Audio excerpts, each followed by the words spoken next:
Isaías 55:8. Porque mis pensamientos, quiero que por favor preste atención a cada detalle de cada texto bíblico y todo el enfoque a lo que Dios le va a impartir hoy. Porque mis pensamientos no son los de ustedes, ni sus caminos son los míos, afirma el Señor. Vamos a volver a repetir eso. Isaías 55:8. Jesús, cuando repetía las cosas dos veces, era una afirmación de parte de Dios. Así que usted me va a ver un poquitico repetir las cosas dos veces hoy, porque Dios está muy interesado en que tú entiendas lo que tiene hoy para decirte y lo que Él pretende hacer. Porque mis pensamientos no son los de ustedes, ni sus caminos son los míos, afirma el Señor. Ahora, vamos a poner de fundamento esta historia de la Biblia que está en 2 de Samuel 9. Quiero que por favor cada persona pueda buscarlo en su Biblia, la mantenga abierta en esta historia que vamos a leer. Rapidito, usted puede encontrar el libro de Samuel muy fácil. 2 de Samuel 9, del 1 al 13 vamos a leer. ¿Ya lo tiene?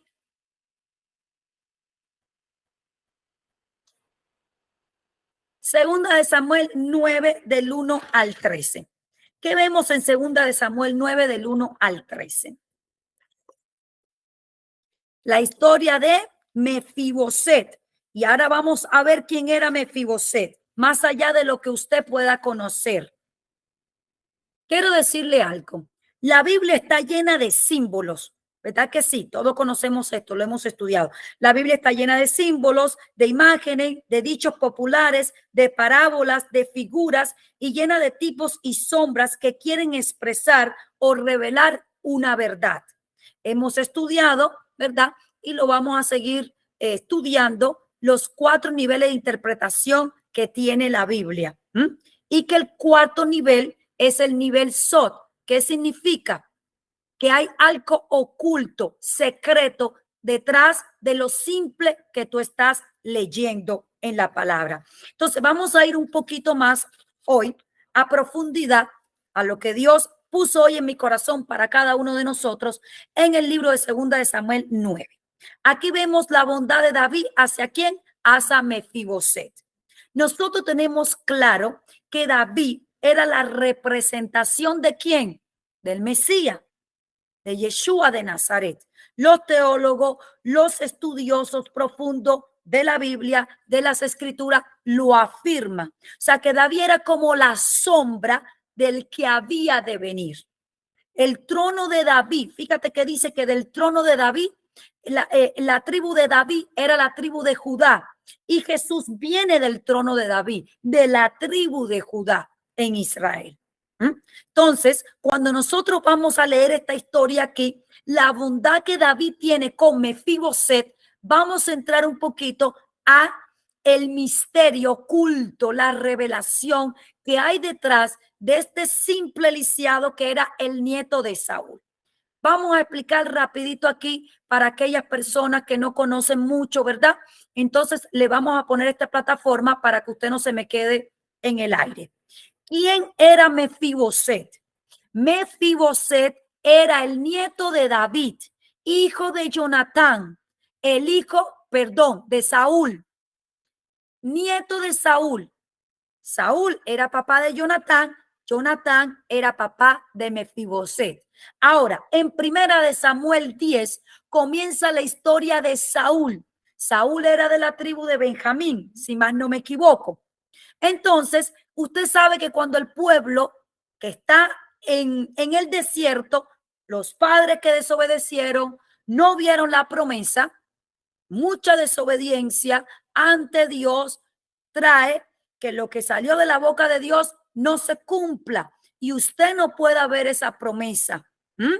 Entonces, ¿quiénes fueron los que entraron y vieron la promesa? La nueva generación que nació en el desierto, o sea, los hijos de aquellos que salieron de Egipto, pero por causa de la murmuración y la desobediencia a Dios, la incredulidad, aunque salió de la boca de Dios la promesa, no la vieron cumplirse. Y la Biblia está llena de principio a fin acerca de ejemplos y textos bíblicos reales de que Dios decía una cosa y luego no se cumplía, porque no era porque Dios no quería, sino porque la persona no quería tener un cambio de mentalidad. Se recuerda que hemos estudiado, la religión nos ha enseñado mucho. Arrepiéntete, arrepiéntete. Mire, para mí escuchar la palabra arrepiéntete, yo sentía algo como en mi carne, como una religiosidad que me irritaba cuando me decían arrepiéntete.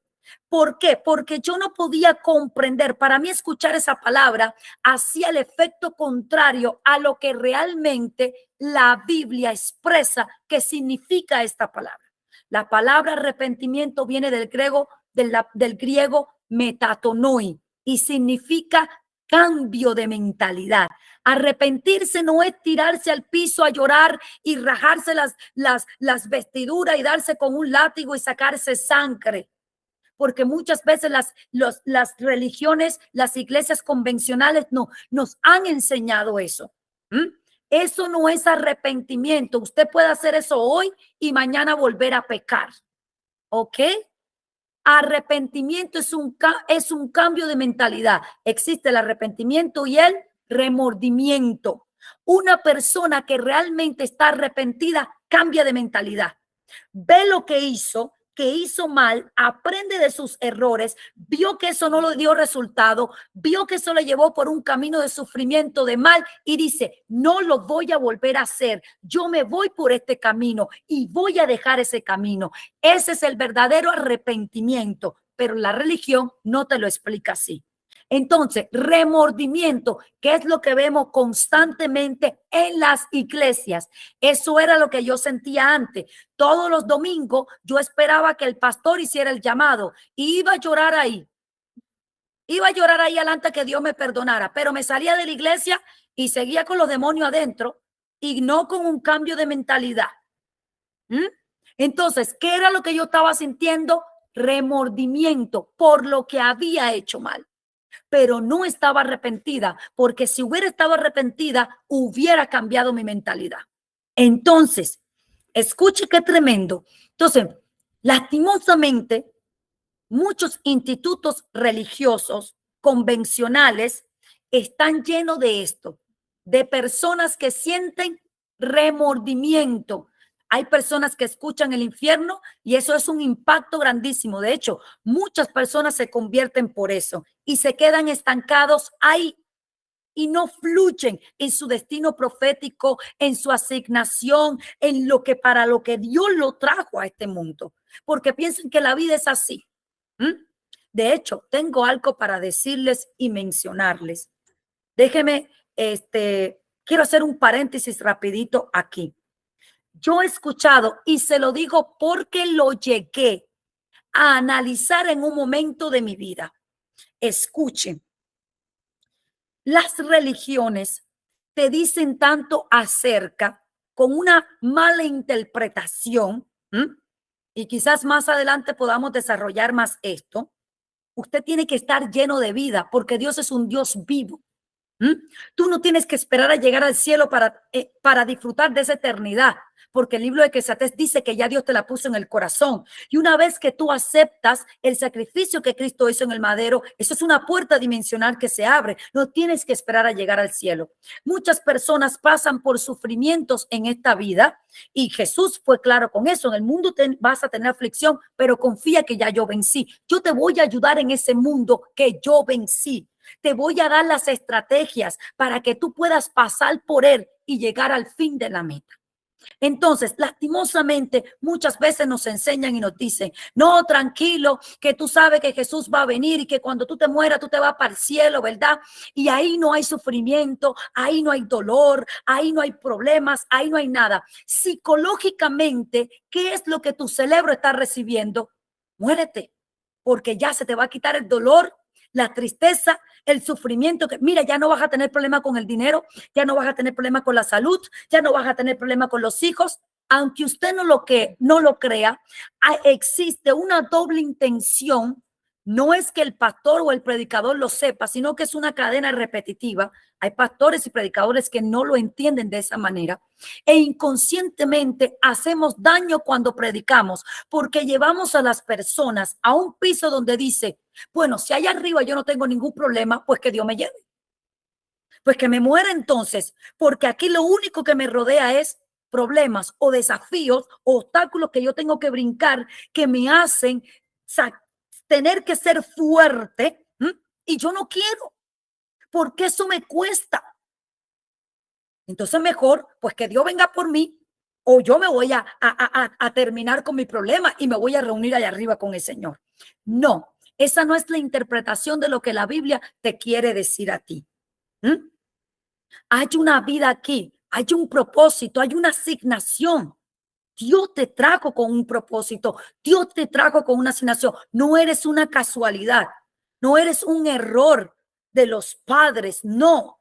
Hay un propósito, obviamente que Dios sabía que ibas a nacer quizás en familias disfuncionales, con padres quizás que tú no querías tener, con sufrimiento que quizás tú no querías pasar, pero ya Dios te trajo con ese equipamiento. ¿Para qué? Para que tú pudieras superarlos, para que tú pudieras vencerlos, dependiendo la asignación y el propósito que tú viniste a cumplir aquí a la tierra. Entonces, vamos a ver qué pasa con este hombre que nosotros vamos a ver aquí en esta historia. Entonces, tenemos claro que cuando el pueblo entra a la tierra prometida, la nueva generación que nace en el desierto y logra cruzar con Josué y logra ver finalmente la promesa, no entraron los padres, entraron los hijos. Y la promesa se le dio a los padres y los padres no entraron. Y Pablo habla de esto y dice, todo esto queda escrito para que nosotros no hagamos igual que hicieron nuestros antepasados. O sea, la Biblia es un manual, es una guía, es un GPS de tu vida espiritual que tú lo materializas en lo físico. Pero claro, si la lees en el primer nivel, no lo vas a entender porque lo vas a leer como historia que ya pasó o como cuento que ya pasó. Pero si le entras al cuarto nivel de interpretación, que es al nivel SOT, entonces vas a ver cómo Dios te va a empezar a revelar cosas que la vas a incorporar como aprendizaje en la historia o en la asignación, en el propósito que tú viniste a vivir y te van a servir como referencia en tu vida. Pero hay que aprender a llegar ahí. Hay que tomar ese camino que te lleva hasta ahí. Y ese camino no es tan fácil. No es tan simple. Pregúntale a un abogado cuántos años de estudio le costó y cómo se tuvo que leer el libro para aprenderse todas las cláusulas para poder defender a un cliente. Pregúntale a un doctor cuántos años le costó y le sigue costando porque cada día un doctor va superándose y va aprendiendo. Así mismo es con la palabra de Dios. No es una cosa que tú leíste, ya, Dios me dijo por ahí. No, es viva, es eficaz. Siempre va a tener algo que decirte, siempre va a tener algo que hablarte, pero para eso vas a tener que pasar por los obstáculos. Y yo creo firmemente que el primer obstáculo, ¿cuál es? El desenfoque. El segundo, las emociones. Y el tercero, que hay que tener una determinación. Cuando no hay determinación, usted no podrá recibir y empaparse de lo que Dios le quiere revelar. Saúl, cuando el pueblo entra a Canaán, la tierra prometida, y empieza, ¿verdad? Con la conquista, muchos años después, ellos comenzaron a ver las naciones vecinas y dijeron, todas estas naciones vecinas tienen reyes, pero nosotros no. Nosotros tenemos un juez, un profeta, que era Samuel, y se cansaron de tener un rey, o sea, de tener a Dios que hablara a través de un profeta, de un juez, de un sacerdote. Dijeron, no, ya Samuel está viejo, no nos sirve, queremos un rey igual que quiere esa nación. ¿Ah?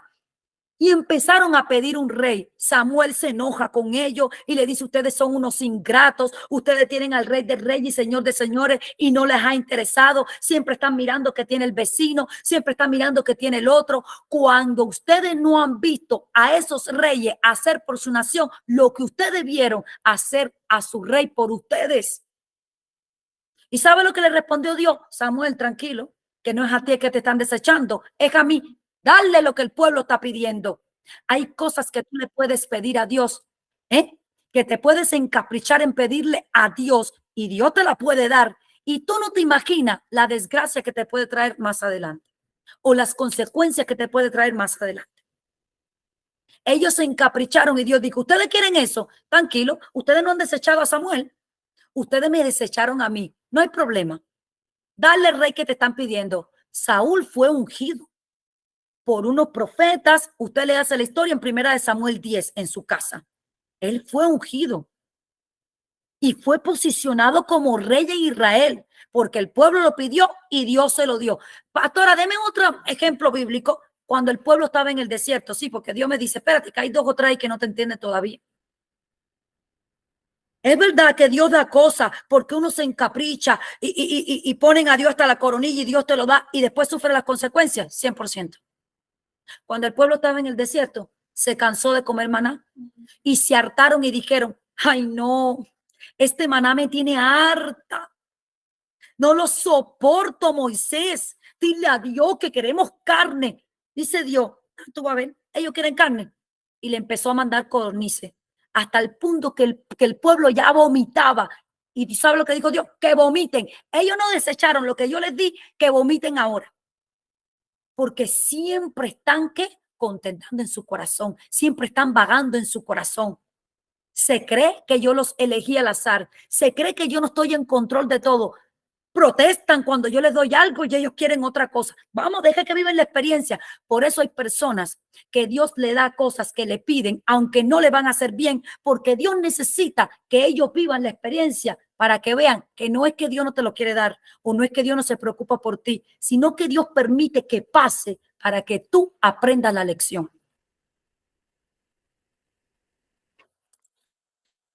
Y quisiera entrar en otro, pero qué va, no puedo. No puedo aquí. No puedo aquí ahora. Viene Saúl, la casa real, el rey fue posicionado. Saúl tiene hijos. En estos hijos entra Jonatán. Usted conoce la historia. ¿Qué comenzó a hacer Saúl? Aunque no fue elegido por Dios, fue aprobado por Dios. No se confunda. Saúl no fue elegido, pero fue aprobado por Dios. David fue elegido y aprobado por Dios. Saúl no fue elegido, pero fue aprobado por Dios. Cuando le presentaron el asunto a Dios, dijeron, ok, déjalo. Yo voy a estar de acuerdo con el pueblo. Vamos a ungirlo como rey, que tengan un rey. ¿Qué fue lo que pasó con ese rey? ¿Salvó a la nación o lo echó a perder? A la misma nación que pidieron rey. No, la echó a perder. ¿Sabes cuántos murieron? Y todo lo que pasó le hacen la historia por el pueblo haber querido ir por otro camino diferente al que Dios le estaba planteando o al que Dios le estaba entregando. Mucho cuidado. Mire, Saúl a los años prefirió mantener su estatus delante de las personas que antes que delante de Dios. Y eso lo llevó a ¿qué? A desobedecer a Dios más de una vez. Y Dios dijo, ¿sabes qué? Te voy a poner a un lado. Y voy a continuar, porque contigo ni al caso. Va Saúl a una batalla contra los filisteos y van sus hijos con él. Aquí en segunda de Samuel, escuche esto y guárdelo en su corazón. Segunda de Samuel 4:4. Y Jonatán, hijo de Saúl, tenía un hijo lisiado de los pies. Tenía 5 años de edad cuando llegó de Jezreel la noticia de la muerte de Saúl y de Jonatán. Y su nodriza lo tomó y huyó. Mientras iba huyendo apresuradamente, se le cayó el niño y quedó cojo. Y su nombre era Mefiboset. Ustedes saben que Jonatán hizo pacto con David. Mire, los historiadores dicen que el amor de Jonatán con David, escuche esto, era tan fuerte que era más fuerte que el amor de un padre a un hijo, que el amor de un hijo al padre. Como amigo, Jonatán, el hijo de Saúl, llegó a amar tanto a David que le dijo, me quito mi capa, te doy mi espada, te doy todo lo que me hace príncipe, te lo entrego a ti.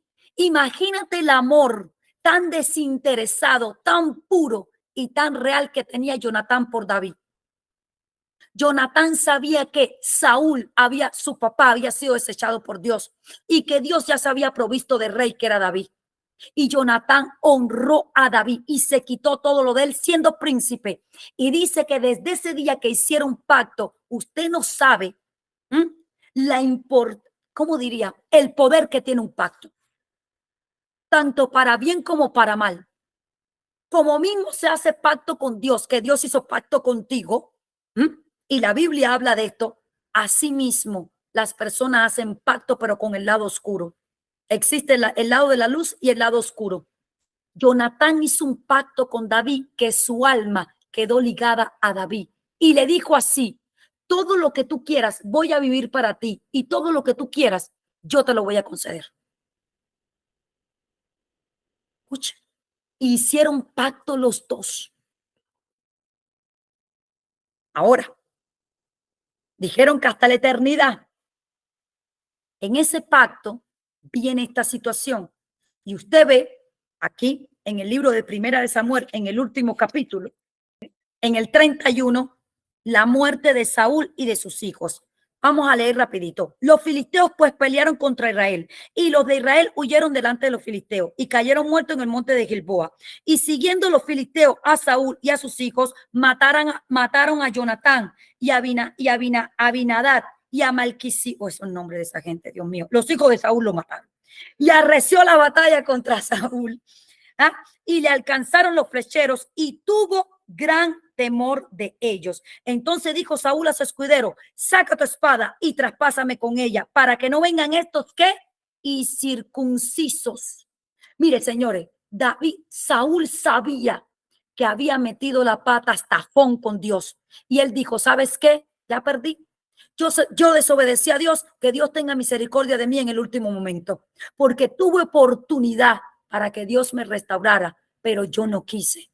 Y ahora las consecuencias, míralas aquí. Usted sabía que la maldición de los padres alcanza a los hijos y se sigue traspasando hasta la cuarta generación. Hasta la cuarta generación. Mira cómo Saúl perdió a 3 de sus hijos en la batalla y él perdió su vida. ¿Cómo la perdió? Los flecheros de los filisteos lo alcanzaron. Y cuando él se vio tan herido y sabía que ya estaba perdido, dijo, yo no voy a caer en manos de los incircuncisos, porque todavía el pacto de Dios está conmigo, aunque yo me haya equivocado y haya desobedecido a Dios. Y le dice a ese escudero, traspásame la espada. Y el escudero dice, jamás, yo no voy a hacer eso. Y él cogió la espada y se mató él mismo. Míralo aquí. Entonces dijo Saúl a su escudero, saca tu espada y traspásame con ella para que no vengan estos incircuncisos y me traspasen y me encarnezcan. ¿Le hace sentido Sansón? Que desobedece a Dios y en el último momento dice que Sansón, entonces yo pregunto, ¿se cumple el pacto o no se cumplió? Claro que se cumplió. Sansón desobedeció a Dios y en el último momento se arrepintió. Y Dios le dio la mayor victoria en su peor momento, cuando estaba atado a esas columnas y le habían sacado los ojos al ungido de Dios por causa de su desobediencia. Pero Dios lo escuchó en el último momento y su pacto, Pablo lo dice, un pacto una vez ratificado no puede ser cancelado. Usted tiene que entender esto. Y Dios le dio su mayor victoria en su peor momento, en su último momento, cuando él sabía que ya iba a morir, que estaba en manos de sus enemigos por su desobediencia. Y Dios le dio la victoria. Ojo, usted va a empezar a escuchar cositas aquí que va a decir, espérate, que le van a matar varias vacas sagradas de la religión, Dios a usted le va a hacer conocer la verdad, a que usted vea que las cosas no son como muchas veces nos han enseñado. Así que Saúl dice, yo no voy a caer en manos de un incircunciso porque yo tengo pacto con Dios, con todo lo desobediente que he sido. Mas su escudero no quería porque tenía gran temor. Entonces entonces tomó Saúl su propia espada y se echó sobre ella. ¿Qué es eso? Un suicidio. Pero tú sabes lo que dijo. Yo me pregunto, espérate, ¿por qué no dijo, no, que me maten los filisteos? No, él dijo, primero me mato yo, porque todavía sigo siendo un hijo de Dios, antes de caer en manos de estos incircuncisos. ¿Usted sabe lo que significa la palabra incircunciso? ¿Cuántos saben? Que no está dentro del pacto. Cuando él toma esa decisión y él dice, prefiero enterrarme la espada antes que caer en la mano de este circunciso, él está entendiendo que él no es un incircunciso, que él es un hijo de pacto, que él todavía está en el pacto. ¿O entonces usted cree que todo lo que Dios sacó, que todo el que Dios sacó, que murieron en el desierto, ¿para dónde se fueron? No. Después vamos a estudiar eso, porque Pablo lo dice.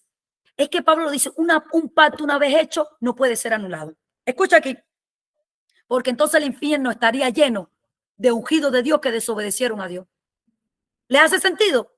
Entonces el infierno estaría lleno de personas que por el camino perecieron porque desobedecieron a Dios. No alcanzaron a ver la promesa terrenal, pero sí creo que Dios lo salvó. Como salvó a Adán. Entonces explíqueme.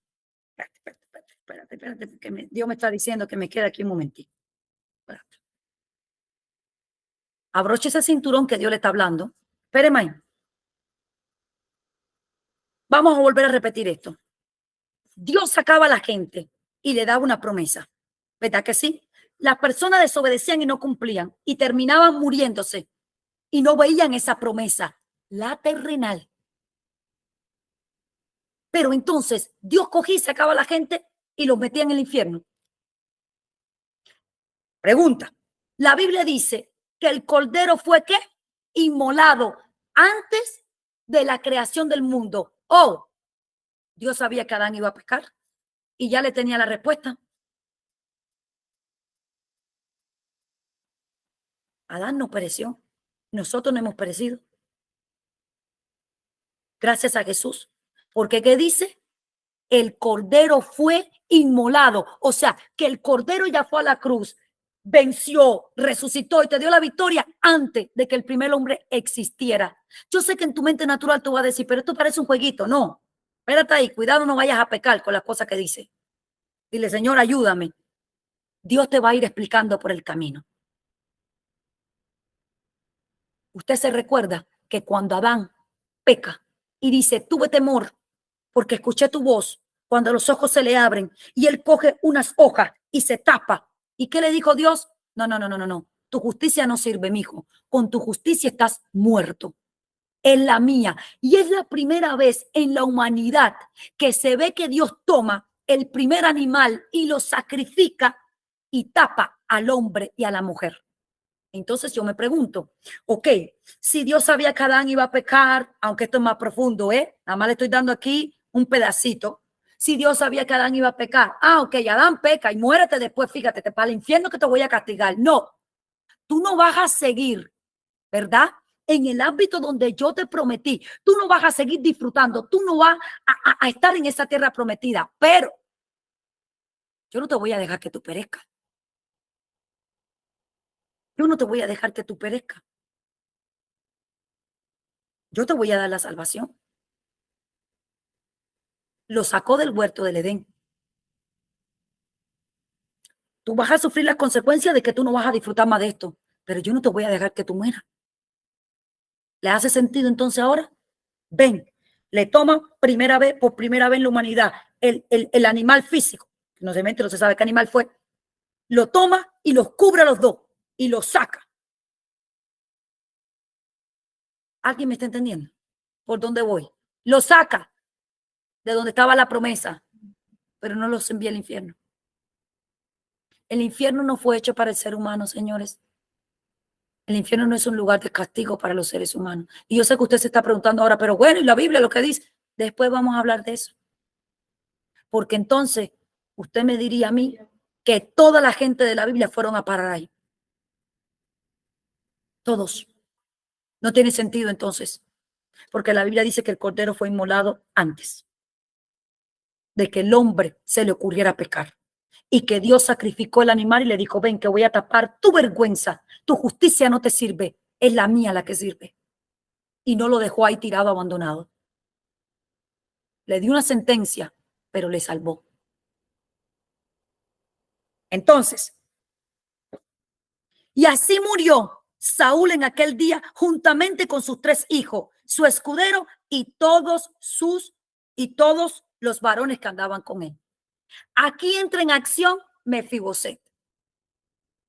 Mientras que el abuelo con los tíos y el papá estaban muriendo en el campo de batalla, había un niño de 5 años que estaba con su nana, con su nodriza, que lo estaban cuidando. Ese niño de 5 años, cuando llega la noticia, ¿usted sabe cómo fue criado Mefiboset? En el palacio real, era un principito. Señor, te pido de todo corazón que tú abras el entendimiento, Dios mío, de cada persona que está aquí. Era un principito, no era cualquier niño. Estaba criado en el palacio con las mejores comidas, las mejores atenciones, las mejores vestiduras. Era el nieto del rey y el hijo del príncipe, un principito. Y de pronto llega la noticia y le dicen, ¿sabes qué? Se murió el abuelo, se murió el papá y se murieron los tíos. ¿Por qué la nodriza sale corriendo con el niño y en su decisión apresurada? Oh, ¿cuántos hemos tomado decisiones apresuradas cuando escuchamos algo así en nuestra vida? Cuidado, te dice el Señor. Porque aquí había muerte de todos los seres queridos. Y esa nodriza tomó una mala, pero muy mala decisión. Está bien que Saúl y Jonatán y sus hermanos perecieron en el campo de batalla. Saúl se quitó la vida, pero sus hijos perecieron peleando por Israel. Escuche.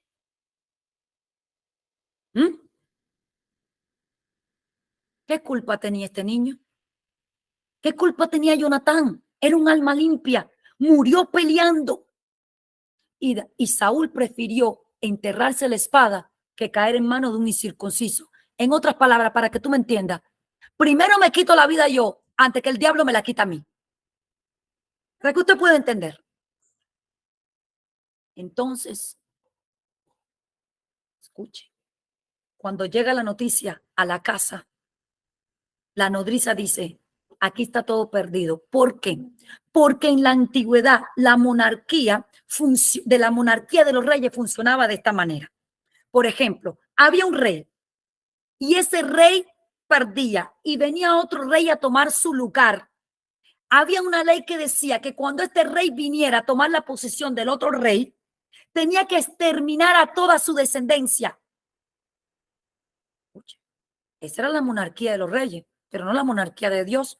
Cuidado si tú estás poniendo una monarquía propia, como puso la nodriza, y tú te estás dando una sentencia sin Dios habértela dado. Cuidado. Escuche bien. Esta mujer tomó una mala decisión porque creyó que el próximo rey, sabiendo ella y teniendo conocimiento que era David, los iba a exterminar a ella y al principito, porque eso era lo que estaba establecido. Pero es que muchas veces nosotros hablamos por Dios, que los otros reyes se manejaran de esta manera, no significaba que David iba a hacer lo mismo. David había hecho pacto con Jonatán. David no iba a matar a su hijo. David no iba a matar a la descendencia que hubiera quedado de Saúl. Pero esta mujer, en medio de su desesperación por la noticia que escuchó de la muerte de todas estas personas, tomó una mala decisión. Y que no solamente tomó una mala decisión que la afectó a ella, sino que tomó una mala decisión que afectó a un niño que ese no era su destino. No era su destino. Y ella lo marcó con este destino. Yo le tengo para decir a usted una cosa. Usted sabía que hay gente que están en una iglesia. Usted no sabe que Pablo habla acerca de la paternidad espiritual. Usted no sabe que un pastor y un líder lo puede marcar a usted para bien o para mal. Por eso es que sí es muy importante, no que Dios está en todas partes, pero no está en todas partes para ti. Porque hay iglesias y hay instituciones secas, estériles. Si tú lo vas a definir por la cantidad de personas, estás perdido, porque en Dios no hay eso. Con David habían 3 pelagatos, pero era el ungido de Dios. Y con Saúl había toda una multitud y Dios no estaba con él. Con David habían 3 pelagatos que tenían más problemas que David, pero Dios estaba ahí. Y con Saúl, que tenía riqueza, había una multitud que no tenía pobreza, porque la Biblia lo dice en 1 Samuel 22. A David venían a la cueva todos los endeudados, todos los tristes, todos los abatidos. Y el tipo los convirtió en los mejores guerreros. Porque un proceso no anula tu conquista. David sabía que estaba pasando un proceso. No tenía ni para comer, no tenía donde vivir. Estaba en una cueva, pero David sabía lo que cargaba de parte de Dios. Y esos que venían a él también lo sabían. Dice, nosotros venimos al rey. Nosotros sabemos que tú eres el ungido de Dios. Nosotros sabemos que ahora tú no tienes ni para comerte un pan, que vives en una cueva, pero lo que tú cargas de Dios, el diablo no te lo puede arrebatar. No importa si tú estás en una cueva, ya irás para el camino al palacio. Pero el diablo no te lo va a poder arrebatar. David, es contigo que estamos. Mire, estamos endeudados, estamos abatidos, estamos tristes. Y David dijo, tranquilo, que Dios está aquí con nosotros. Y esto se va a acabar. Y David lo empezó a entrenar, que es lo que yo estoy haciendo con ustedes. Y David lo empezó a entrenar. Y esos hombres fueron los mismos que entraron al palacio con él. Y vieron la promesa de Dios cumplida después de varios años. Ojo. Y usted no se va a quedar en la cueva de Adulán. Usted se puede sentir aquí como que, como que estoy en una cueva de Adulán aquí con la pastora. Mira, ya me voy. Un poquito de agua ahí. El Señor reprenda al diablo, ¿ve? Ya hablo de eso y él se estresa. Como que me siento en una cueva de Adulán aquí con la pastora. Ay, cuidado, que aquí lo que usted está teniendo es un training, un entrenamiento. Porque yo voy de camino al palacio. Yo no sé usted si va, pero yo sí voy. Escuche. Antes de que me traiga el agua. No, algo se me atravesó aquí.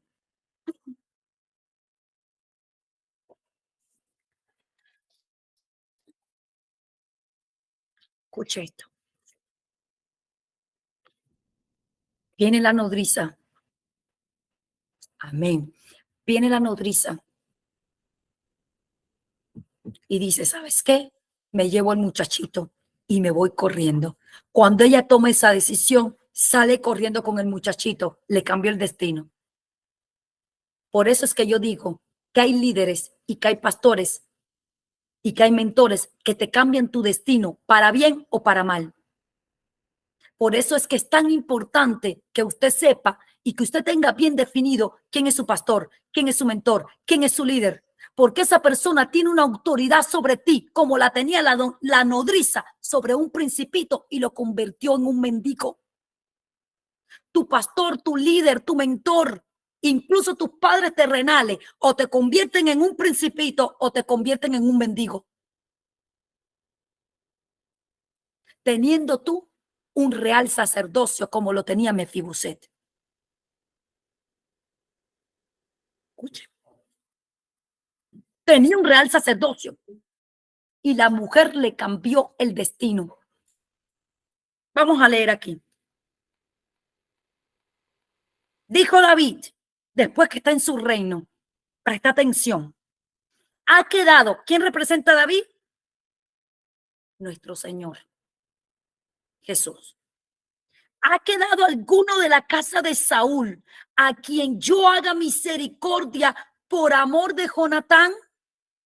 Por el pacto que él había hecho con Jonatán.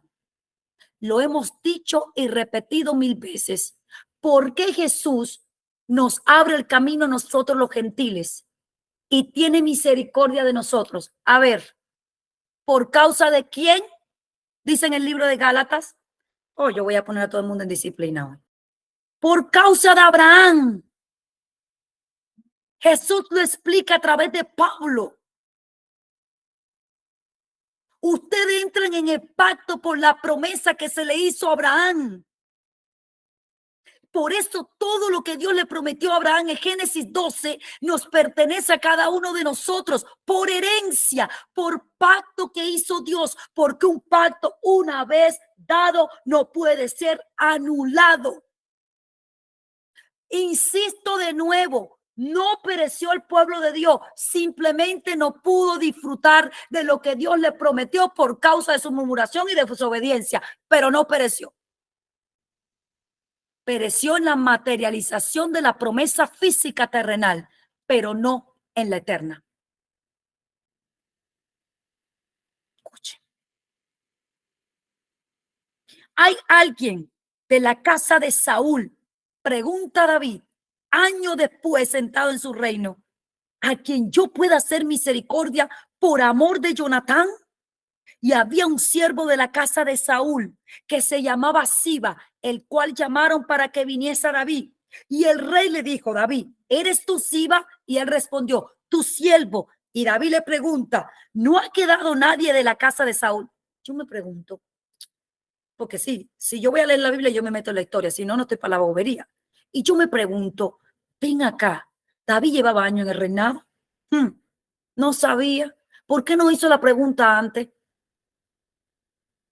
Porque toda mala decisión que uno tome en su vida, aun cuando el destino de Dios es contrario, se van a sufrir las consecuencias. Y Mefibosé, lastimosamente, por una mala decisión de su líder, de su nodriza, iba a sufrir por años esas consecuencias. Aunque ese no era el destino que Dios tenía para él, era un príncipe y Dios no lo iba a matar. Y David iba a hacer misericordia de él por causa de su papá y lo iba a poner en su reinado con él. El rey le dijo, ¿no ha quedado nadie en la casa de Saúl a quien haga yo misericordia de Dios? Y Siba respondió al rey, aún ha quedado un hijo de Jonatán, lisiado de los pies. Ojo, 5 años tenía el niño. Cuando David manda a llamar a Jonatán, a Mefibosé, ¿usted sabe qué edad tenía Mefibosé? Los estudiosos dicen que tenían entre 30 y 35 años. Usted sabe que a veces no se ponen de acuerdo. Como dicen que David tenía 15 o 18 años cuando mató al gigante. Pues también dice que Mefibosé tenía entre 30 y 35 años. Vamos a ponerle que tenía 30. El muchacho príncipe sufrió 25 años de su vida en Lodebar. Y usted va a ver qué significa esto. No porque Dios quiso que sufriera, sino porque su autoridad le cambió el destino a esa miseria, a esa pobreza. Por eso es que usted define el destino de sus hijos. Y por eso es que los pastores también definen el destino de los que tienen bajo su mando. Y por eso es que usted tiene que tener el entendimiento si usted está en un ministerio fértil o estéril. Y quién realmente es su mentor y su líder. Entonces el rey le preguntó, ¿dónde está? Y Siba respondió al rey, he aquí viene lo interesante. He aquí está en casa de Maquir, hijo de Amiel, en Lodebar. Vamos aquí. ¿Qué significaba Lodebar?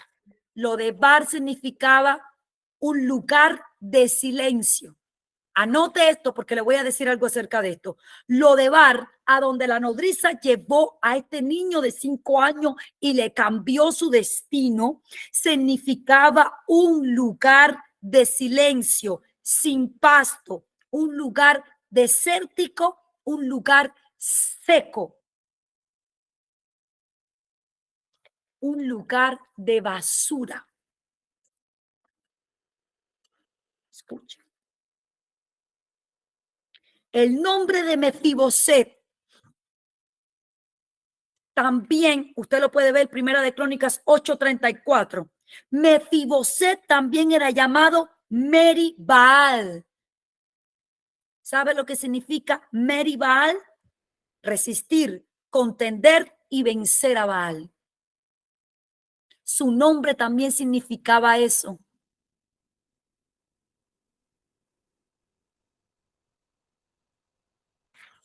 Mefiboset en hebreo también significa vergüenza. Los teólogos sacan un estudio acerca de esto y miren lo que dicen entre Mefiboset y Adán. Ahora le voy a dar el toquecito, la cereza del pastel de lo que Dios quiere decirle, pero voy a decir esta partecita teológica. Dicen que Mefiboset representa a Adán. ¿Por qué? ¿Qué era Mefiboset? Un príncipe. ¿Qué era Adán? ¿Dónde estaba Adán? ¿Dónde estaba Mefiboset? En el palacio, lo tenía todo. ¿Dónde estaba Adán? Con Dios, lo tenía todo. No le faltaba nada.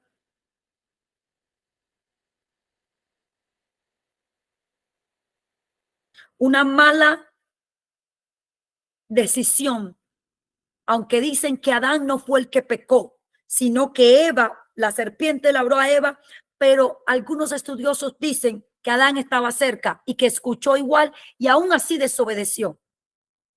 Aquí Mefiboset no tenía la culpa, pero su abuelo también le marcó su destino. Y ahí viene su nodriza. Escuche. Mefiboset representa, dicen los teólogos, al Adán caído espiritualmente y lisiado por causa del pecado. Adán lo saca del lugar. Usted lee Génesis y dice, yo te entrego todo para que tú lo gobiernes. Mefiboset lo tenía todo para gobernar, pero malas decisiones de su autoridad lo hicieron llegar a ser un mendigo. La mala decisión que tomó Adán y Eva lo llevó a ¿qué? A ser un mendigo y a estar lisiado por causa del pecado. Dicen los teólogos que la nodriza representa a Eva porque lo llevó en sus brazos. Eva llevó a Adán a desobedecer. El término Lodebar también significa lugar sin comunicación. Y el término lo, presta atención aquí, en hebreo significa no. Sin y dabar, que significa sin y dabar, que significa sin deber, el que debe, perdón. Mefiboset quedó sin palabras, sin verbo, incomunicado.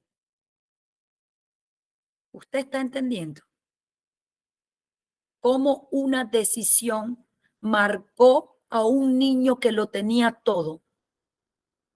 Y Pablo habla acerca de esto y dice que nosotros somos herederos y coherederos juntamente con Cristo. Pero habla que el esclavo no tiene ninguna diferencia al heredero hasta que el heredero no crece y entiende que se le fue entregado. Mefiboset creció y aún no entendía que él era príncipe y estaba en Lodebar, en una tierra sin comunicación, en una tierra de tristeza, de dolor, de pobreza, mendigando, cuando era del real sacerdocio. Escuche. Se quedó mudo, sin verbo, incomunicado. Él se llama, cuando se presenta delante de David, segunda de Samuel 9:6, y vino Mefiboset, hijo de Jonatán, hijo de Saúl, a David y se postró sobre su rostro e hizo reverencia y dijo David, Mefiboset, y él respondió, he aquí tu siervo. Y le dijo David, no tengas temor. ¿Qué representa David? Al Señor Jesús. Lo mandó a llamar, tuvo misericordia y le dijo, no tengas temor. Yo sé que te cambiaron tu destino. Yo sé que has sufrido y te cambiaron tu destino a miseria, a pobreza, a sufrimiento, a dolor. Yo sé lo que tú has perdido, pero es que tú cargas dentro de ti un real sacerdocio, dice Pedro. Nosotros somos linaje escogido de Dios, nación santa, pueblo adquirido de Dios. Real sacerdocio. ¿Qué significa un real sacerdocio? Que cuando tú entras por la puerta dimensional que se llama Cristo, te cambian las vestiduras y cambiándote las vestiduras, te cambian tu destino profético. David lo manda a llamar y le dice, Mefibosé, yo sé que tú naciste con un real sacerdocio y que una mala decisión de tu abuelo, que una mala decisión de tu nodriza, cuando eras un niño, Pablo lo dice, el heredero, nada difiere del esclavo de la herencia que tiene hasta que crece. Por eso es que es importante que tú crezcas. Jesús enseñaba para que las personas conocieran la verdad y fueran libres. Tú no eres libre sacándote un demonio ni sacando el diablo de tu casa. Eso es una parte. A ti te pueden sacar todos los diablos de tu casa y todos los demonios, que si no hay un arrepentimiento y un cambio de mentalidad aquí, usted va a seguir siendo un Mefiboset. Escuche. Teniendo la riqueza, la herencia que Cristo te dio en el madero, si no hay un cambio aquí, usted seguirá siendo un Mefiboset en lo de Bar, en la tierra del olvido, en la tierra donde no hay comunicación, en la tierra de la tristeza, de la pobreza. Escuche. Mira lo que dice, no tengas temor, porque yo a la verdad haré misericordia contigo por amor de Jonatán, tu padre. ¿Qué dice Pablo? Dios, lo digo en mis palabras, no va a cancelar el pacto con Abraham. O sea, cuando Dios buscó con por quién jurar, no tuvo por qué jurarle a Abraham y le dijo, te juro por mí mismo que tu descendencia no va a perecer.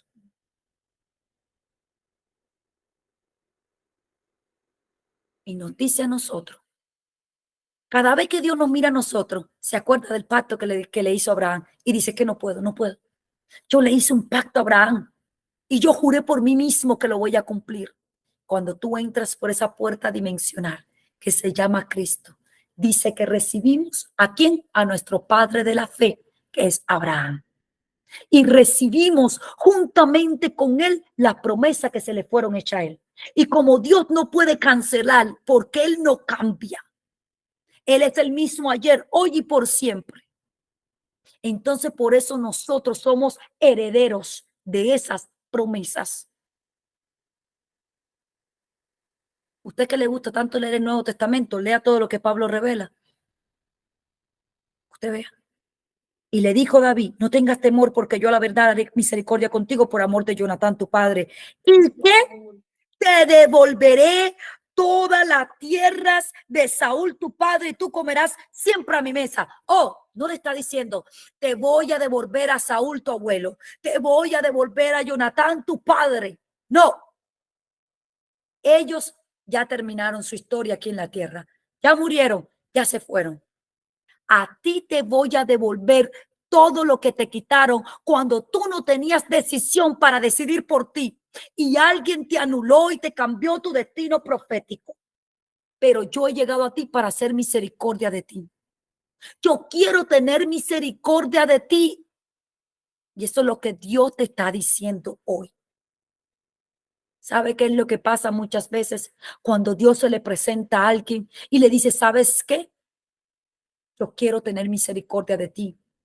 Yo he llegado a tu casa para salvarte. Yo he llegado para entregarte, para activarte, para restituirte. ¿Cuál es la palabra que Dios dio para el 2024? Restitución. Dios sabe que tú has perdido cosas. Él perdió a su abuelo, él perdió a su tío, él perdió a su papá y no tuvo decisión para no perderlos. Lo hicieron incluso perderse a él por una mala decisión de su nodriza. Y aún así Dios lo alcanzó. Años después le dijo, no, a ti te cambiaron tu destino. Yo sé cuánto tú has sufrido. Yo sé cuántas pérdidas tú has tenido. Pero ¿sabes qué? Yo te voy a devolver. Yo te voy a restituir lo que a ti te quitaron. Yo voy a restituir ese dolor que dice Isaías 61, que Él se lleva el luto, que Él se lleva la tristeza, que Él cambia tu tristeza por gozo, que Él se lleva tu luto y te da unción, te da poder, te da gloria.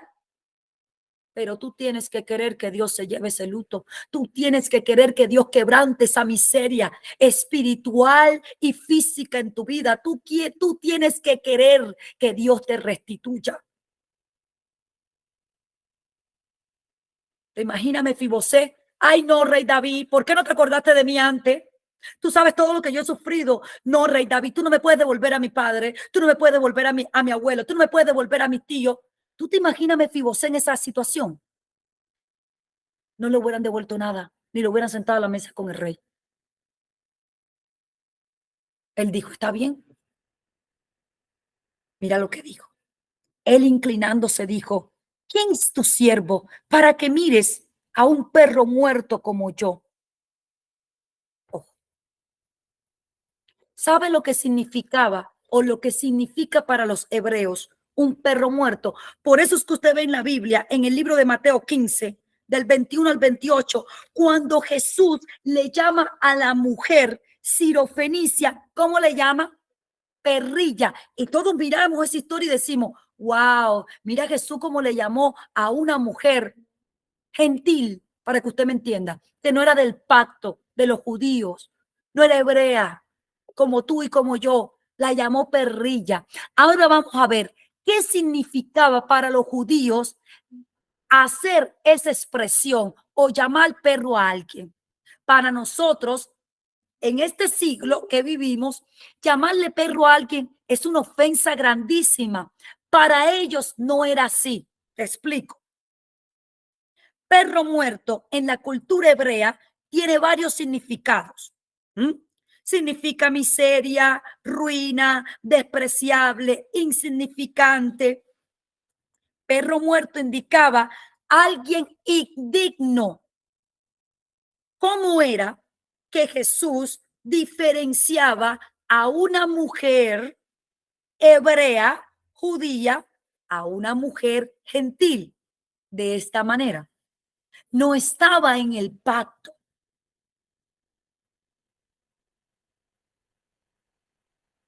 ¿Nos entendemos hasta aquí? No era que Jesús estaba ofendiendo, era que esta era la manera de diferenciar a una mujer judía, a una mujer cananea, sirofenicia, gentil, lo que en nuestra actualidad, nuestra interpretación, esa palabra es ofensiva.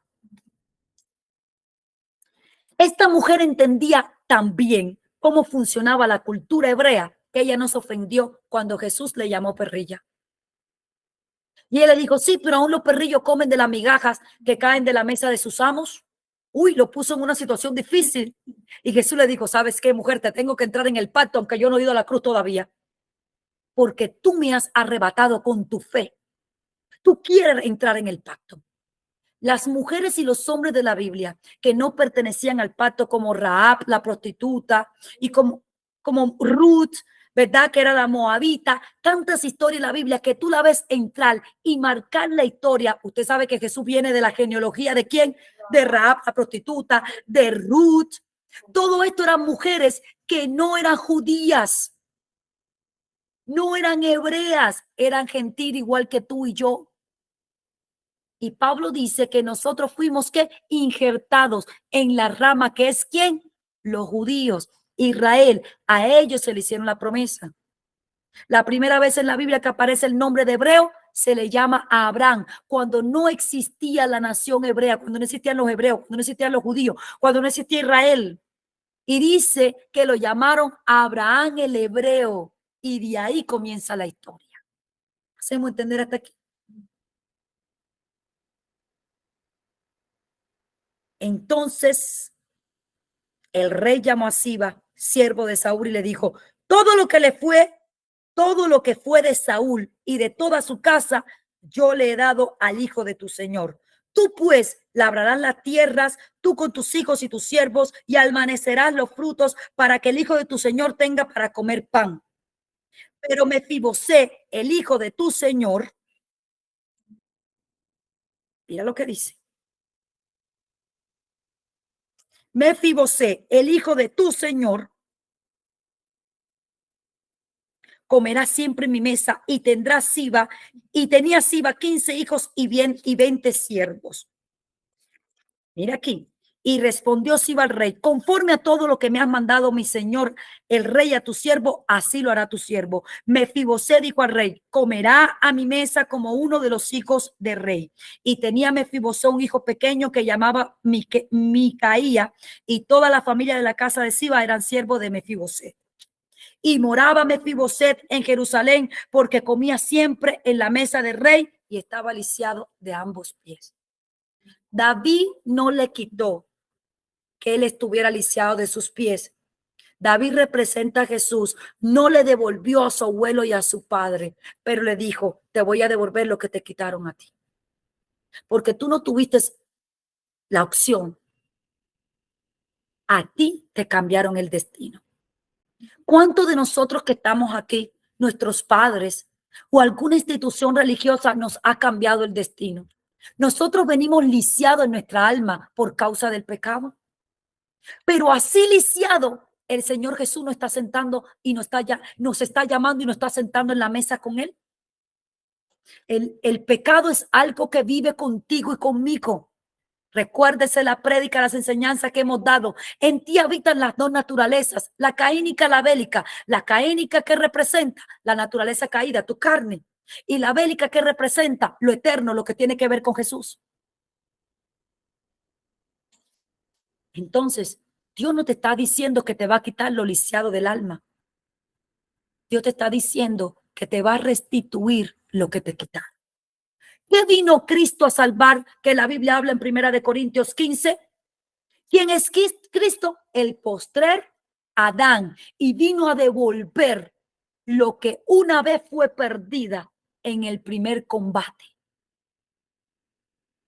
Lo que una vez el diablo quitó, Jesús vino y te lo devolvió. Y Jesús, nuestro Dios, sigue manteniendo su palabra y diciéndote: yo sé que tú estás lisiado. Te conozco, yo te hice. No te hiciste tú a ti mismo. Yo sé las dos naturalezas que viven dentro de ti, pero tú decides qué camino es el que tú quieres. ¿Tú quieres seguir en lo de bar o tú quieres venir a sentarte en la mesa conmigo? ¿Cuántos quieren seguir en lo de bar? ¿Cuántos quieren venir a sentarse en la mesa con Jesús y decir: Dios no me va a quitar lo lisiado que yo esté de mi alma? Dios no me va a quitar cosas que yo perdí, no me va a devolver cosas físicas quizás que yo perdí, pero sí me va a restituir lo que Él ya me entregó en ese madero. Sí me va a hacer ver lo heredero que yo soy aquí en la tierra. Insisto, Pablo da toda una cátedra hablando acerca de que miren el ejemplo de nuestros antepasados, cómo no lograron entrar a la tierra del reposo, a lo que se le prometió por causa de que no hubo cambio de mentalidad. por causa de su desobediencia, por causa de estar vagando en tu corazón. Hoy tú puedes tomar la decisión y decir, Dios te está llamando a sentarse en a sentarte con él en su mesa y a decirte las bendiciones de Abraham. Tú entras en ese pacto, pero hay que tener un cambio de mentalidad. Yo te puedo venir aquí y darte todos los talleres, todas las enseñanzas. Jesús se sienta aquí a hablar contigo, pero si no hay un cambio de mentalidad, si no hay una persona que cree en lo que se le está diciendo, se va a quedar en lo de Bar, igual que Mefiboset. Dios quiere venirte a sacar de esas palabras que te marcaron, quizá de esos líderes o de esos padres terrenales que te pudieron marcar con una palabra en tu vida. Y Dios quiere sacarte de ahí, pero de ti depende. De Mefiboset dependió si quería sentarse con David y comer todos los días con él.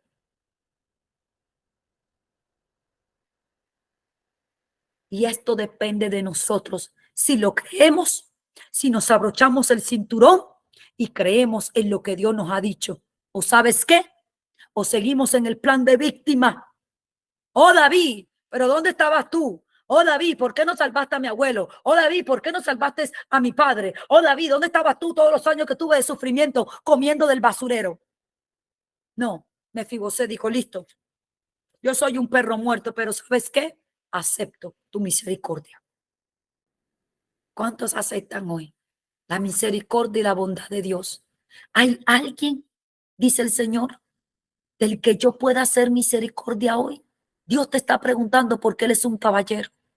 ¿Tú quieres realmente que yo haga misericordia de ti? Aquí estoy para hacerlo. Ahora, ¿puedes tú creer que yo te voy a entregar todo lo que te quitaron, el destino que te cambiaron? ¿Puedes tú creer que yo te voy a sentar a la mesa conmigo?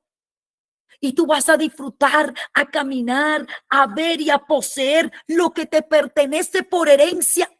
¿O todavía estás cojeando en la fe? Está bien que estés lisiado en tu alma por causa del pecado de Adán. Pero Dios te dice, tú estás lisiado de tu alma, pero yo ya te di la medicina y se llama Cristo Jesús, mi primogénito, que te abrió el camino. El problema no es estar lisiado del alma. El problema es si tú quieres sentarte en la mesa con el rey. El problema es si tú puedes creer de verdad que este es el año que Dios tiene para abrirte el portón. El problema es que si tú puedes creer de verdad que Dios te está llamando hoy a sentarte a la mesa con Él.